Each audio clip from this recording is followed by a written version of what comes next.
Good morning, Thailand. My name is Alex. And I'm Jay. And it is Tuesday, April 1st. Happy April Fool's Day, everybody. Ha! Ha ha ha. We do have some news updates for you from around the land of smiles today.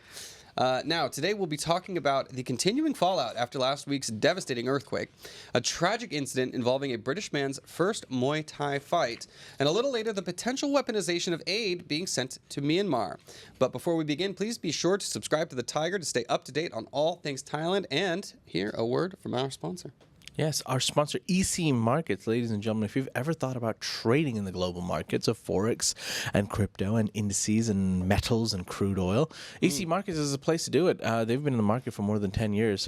Thank you for sponsoring the show.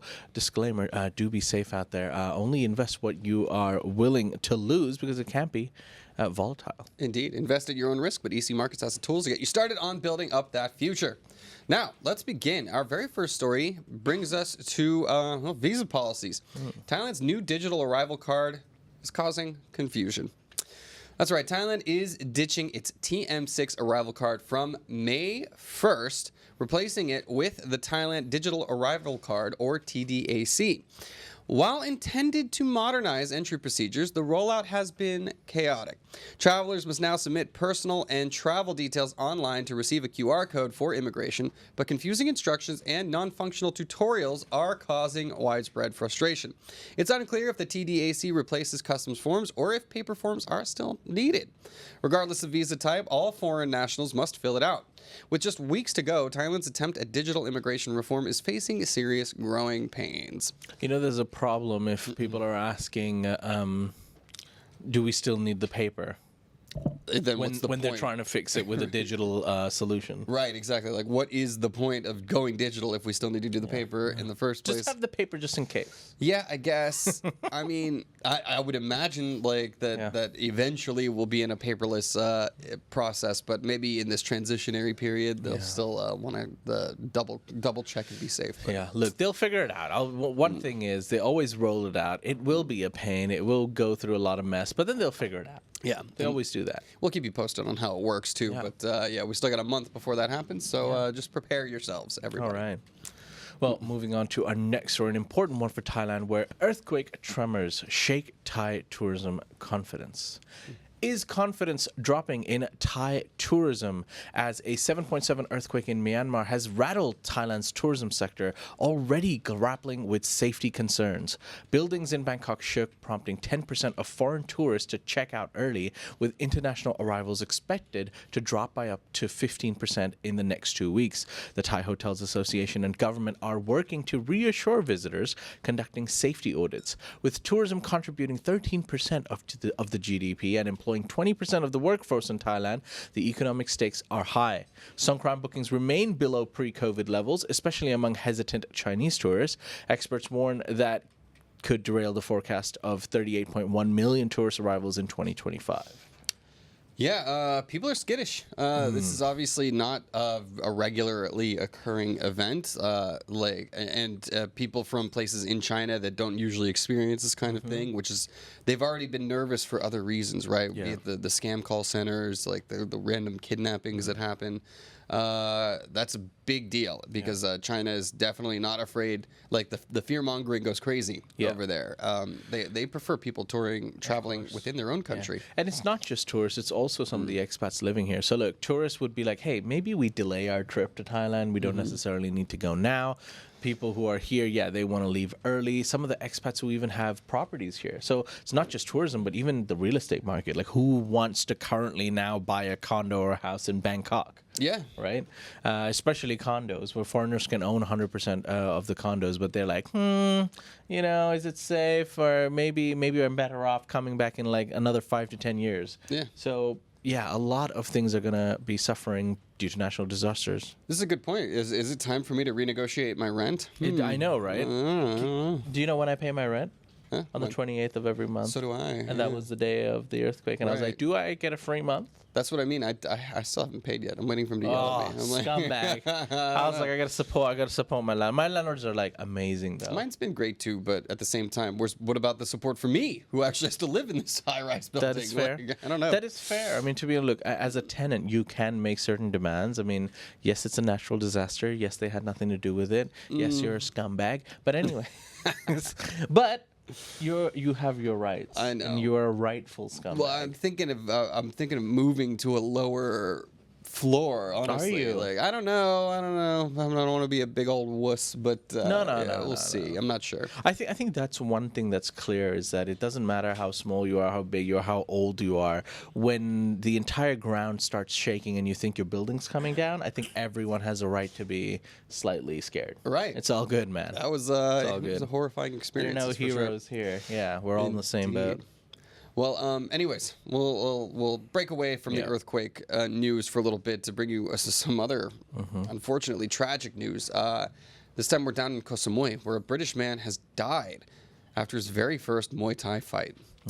So, a 30-year-old British man named Joseph Itai Rinomota tragically died after his first Muay Thai fight on Koh Samui. He collapsed following a strong kick to the ribs during the third round of his debut match at Samui International Stadium on March 28th. Though he left the ring unaided, he soon experienced spasms and breathing difficulties before collapsing. Despite CPR and an hour of resuscitation efforts at the Thai International Hospital, he was pronounced dead at 11 p.m. Police are investigating the exact cause of death and coordinating with the British Embassy. Rinomota had previously visited Thailand 9 times. A seasoned fighter, probably trainer as well. I mean, yeah, sad news. Well, it was his first fight ever, which is what is really scary about this stuff, is that in combat sports, this can happen. Oh, yeah. Right? Like, most of the time you're okay, but... Most people don't realize Muay Thai is an extremely dangerous sport. I mean, it's a sport where elbows are allowed, and yeah. Concussions are a big deal, but in this case, it seemed to have been like a chest injury, which is even stranger, right? Because usually you would expect that with some sort of head trauma. This was actually a chest injury. Yeah. The exact cause of death still remains unclear, but it would be great to actually find out what that was so we can have a better understanding of the dangers of the sport that so many people here love in the country. I know obviously there's going to be a lot of speculation about, you know, the conditions of these fights as well. A lot of the times the Muay Thai fighters are barely paid anything. When foreign fighters are actually fighting, you know, there's sometimes speculation of bias and they have to knock out for the win. They're barely being paid anything. A lot of them are just doing it for the experience. But yeah, one kick to the wrong area can lead to death, unfortunately. And yeah, our thoughts and prayers go out to that young man's family. But for now, we're going to move on to our next story, where there's a conspiracy as a secret drug allegation clouds Shane Warne's death in Thailand. New claims have emerged about Shane Warne's death in Thailand, alleging that Thai police discreetly removed a bottle of Kamagra, a banned Indian sex drug, from the scene to protect his legacy. Shane Warne, a very famous legend of the cricket industry from Australia, though officially ruled a natural death due to heart issues, sources suggest higher powers may have influenced the investigation. Now, Kamagra poses serious risks, especially for heart patients, raising questions about the thoroughness of Warne's autopsy and the quick repatriation of his body. The sudden closure of the massage parlor he visited and missing therapists add to the mystery, leaving many to question what truly unfolded in his final hours. Weird story, I would have to say. Like, you know, first of all, if they did remove it, how is the media finding out about it? Yeah, that's one question for me. And what would be the purpose? I mean, like, if he had a drug to enhance his sexual experience, he had a drug to enhance his sexual experience. He's still a legend of the game. Who's making that call, right? Like, especially because, like, this is a very well-known person. It would be nice to know, you know, the same way that, like, I guess last year I think about, was it Matthew Perry, right? And then, you know, the circumstances surrounding his death, there were substances used. We all know about it now. So that means that there's greater awareness about the dangers of using that substance. So to me, I think it's just a good thing to be able to know exactly what the causes of these things are, and worrying about things like legacy. That's just a secondary concern. I mean, Shane Warne is an absolute legend and a great personality as well. I mean, he was arguably the Matthew Perry of the cricket world, as in not only was he absolutely amazing at cricket, but he was like a commentator. He was a personality. Anyways, tragic no matter what, but I'd like answers personally. Just quickly, Tyron had a question before going on. Is there homeowners or renters insurance in Thailand? There is. I had to take a bunch of pictures of my apartment and the cracks that set in order to pass off to my landlord, who will now have insurance. Yeah, take there a is look insurance. at it. So yeah, the government and the insurance companies will come and fix everything eventually. Right. Yeah, it's going to take some time because there's a lot of repairs going on right now. Demand is high. But anyways, yeah. Speaking of earthquake stuff, we had a bit of a scare yesterday. So there was, in fact, an aftershock in Myanmar that did trigger evacuations here in Bangkok, again raising safety concerns. That's right, a minor aftershock from Myanmar's recent earthquake was felt in Bangkok yesterday, March 31st, prompting evacuations from several high-rise buildings, including the government complex in Laksi.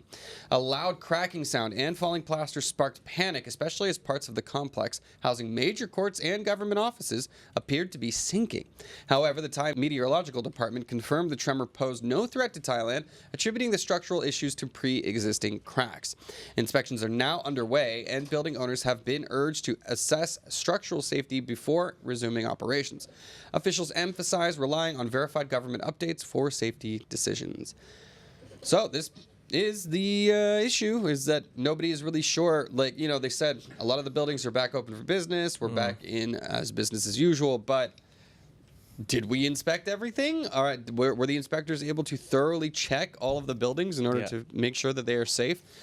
We were evacuated here yesterday. My residential complex was evacuated as well. So people are still on edge, and it'd be nice to get some straight answers. But for now, seems like business as usual in most places. But do pay attention to official announcements and just be aware that we might not be completely out of the woods yet. All right. We're going to move on to some of our last story from across Thailand. Taking us to Phuket as Phuket Beauty crowned Miss Grand Thailand 2025. Phuket's Saranrat Gachabel Phuk Pipat has been crowned Miss Grand Thailand 2025, marking the island's third win and its first ever back-to-back victory in the pageant's history. Her elegant performance at the MGI Hall on March the 29th secured the title, with Konkan's Cheram as first runner-up and Lampang's Jan placing third. Saranrat now advances to represent Thailand at Miss Grand International 2025, set to be held in Thailand later this year. Following last year's win by fellow Phuket native Tawipon Ping Chamrat, has triumph cements Phuket's growing reputation as a beauty queen stronghold, and I would like to apologize in advance for butchering these beautiful, talented, smart women's names. Yeah, so, it's that season. It's beauty pageant season. It's coming around. Okay. So there's plenty of different... Go Phuket! Woo! Yeah, there's of course, Miss Universe, Miss Grand Thailand. There's Miss Supranational. What can I remember? Miss Fabulous. There's all sorts of pageants. You know way too many pageants. They're fun. They're kind of fun. We've had one of our own, Zombie Supawadi, has been involved in some of these pageants in the past, so we like to support. That is very true. And obviously, I think, what was it last year? Didn't we have Miss Thailand was runner-up in Miss Universe, or did she win? I can't remember. Zombie? No, not Zombie. Oh, what are we talking about? Actual Miss Universe. I can't remember. she came runners-up. Runners-up, yeah, runner-up, first runner-up. Are we talking about Antonia? Who are we talking about? Something like that. Yeah, I can't. It's escaping me right now. I'm not that big of a fan, but I do like to support when Thailand is involved at the highest levels. How dare you? And it seems like they're there.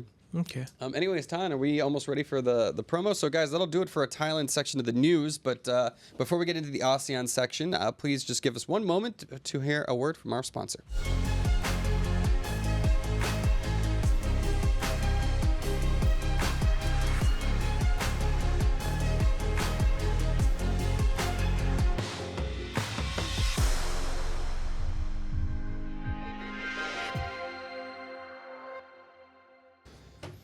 Hey, we're And back. Aren't we're you back. feeling great after that refreshing break? I am. Yeah, it's exactly what I needed. A little word from EC Markets. Hopefully, Yeah, you guys. thank you, EC Thank you Markets. for sponsoring us.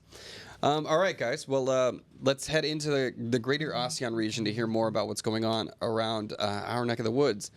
Our first stop is, of course, Myanmar. Yeah. There's a lot of controversy surrounding the aid that is being sent to the country, as certain groups are warning against the military misuse of this aid and its weaponization. Now, in the aftermath of Myanmar's 7.7 magnitude earthquake, 265 civil society groups are warning against the military junta exploiting aid for political gain. They urge that humanitarian assistance be delivered through civil society and resistance organizations, not the regime, citing past manipulation of aid after the Cyclone Nargis in 2008 and Cyclone Mocha in 2023. The military is accused of obstructing relief, denying access to resistant-held areas, and continuing airstrikes post-quake. Critics, including Progressive Voice, demand urgent UN action, questioning its failure to curb military violence. Meanwhile, ASEAN and regional powers are coordinating aid efforts with the junta, raising fears of enabling further abuse. Well, this is the big question, is whether the military junta will be using this aid in responsible ways, especially considering that they resumed their bombing campaigns immediately after the aftermath, before the dust even settled from the earthquake. So there are a lot of eyebrows raised at the efficacy of aid that is given to the junta and their ability to actually provide that aid to the people who need it. Myanmar, please let me know your thoughts in the comments. What do you expect the result will be of the other ASEAN countries coordinating with the military junta rather than the resistance groups? I'm curious to know your thoughts.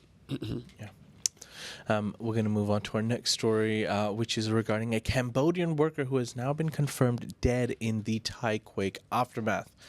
A 23-year-old Cambodian worker, Meh Sawang, from Bantay Manchai province, has been confirmed dead following the recent earthquake in Thailand. Thai authorities found his body on March the 31st. Cambodia's Ministry of Labour expressed deep condolences, and Prime Minister Hun Manet directed officials to assist the victim's family and oversee the situation. Cambodian Ambassador Hun Saran visited the hospital and joined traditional prayers before the body was returned home. Local authorities and officials are coordinating funeral arrangements. The ministry will provide updates pending official Thai confirmation on the earthquake's broader impact. So this is one of the issues, I think, is that most of the many of the victims here in Thailand were actually not Thai. There were many Burmese. Now, of course, we know about one Cambodian as well.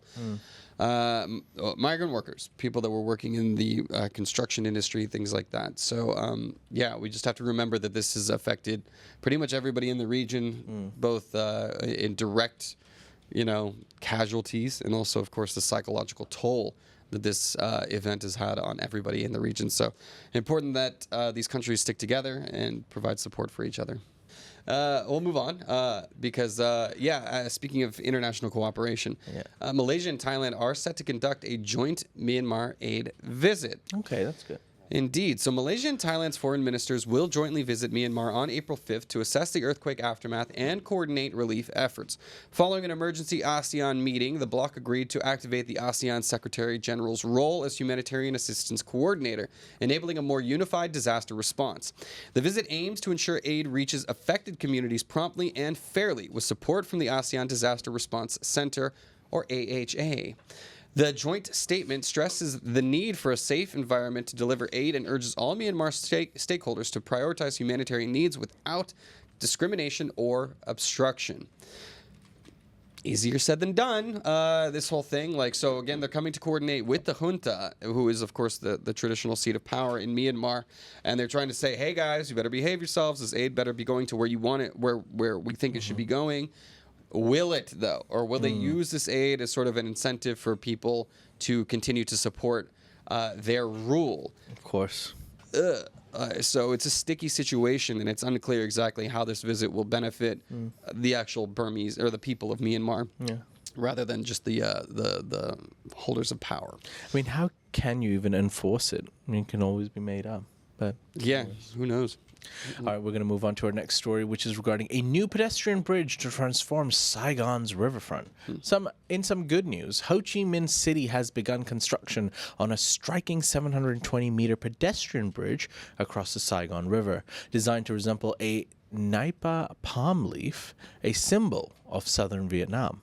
Connecting District 1 and the Tu Tiem Peninsula, the bridge is set to be completed within a year and is expected to become a city landmark, founded entirely by Nutri Food, the VND1 trillion $39 million US project, which includes lanes for cyclists, disabled access, and emergency vehicles.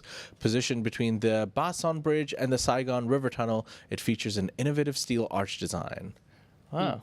Cool. Footbridge is interesting. Like, are people are just going to be walking across it, so it's like one of those more scenic, like stop along the way, take some pictures. Everybody loves a good footbridge. Yeah, I guess. I don't know. It's a nice way to get around.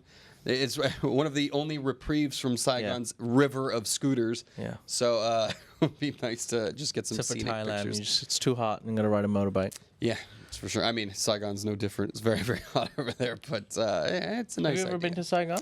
Plenty of times, yeah. Okay. It's a fun city. Like I like it, but very hectic. It feels like a cross between Thailand and China. I gotta tell you, it's got a lot of the climate and you know, very hustle and bustle place, but yeah, still has some of that you know, oppressiveness, like your internet blocking and things like that. So, anyways, it's a mixed bag, but it's developing in a big way, and this is just another sign of that. Well, anyways. So yeah, that's it, ladies and gentlemen. Those are some of the stories from across Thailand. You can find more stories on thetiger.com or join in any of these stories, conversations, and let your comments and thoughts be known at ASEANnow.com. That's Thailand's largest English news forum. For now, Yeah. Also, don't forget to subscribe to the Tiger here on YouTube, and you can follow us on social media as well: Instagram, TikTok, Facebook, X. You'll see tons of content that you wouldn't normally see here on the main YouTube channel. So please do be sure to follow us over there. Now we can get into the comments. What do you say?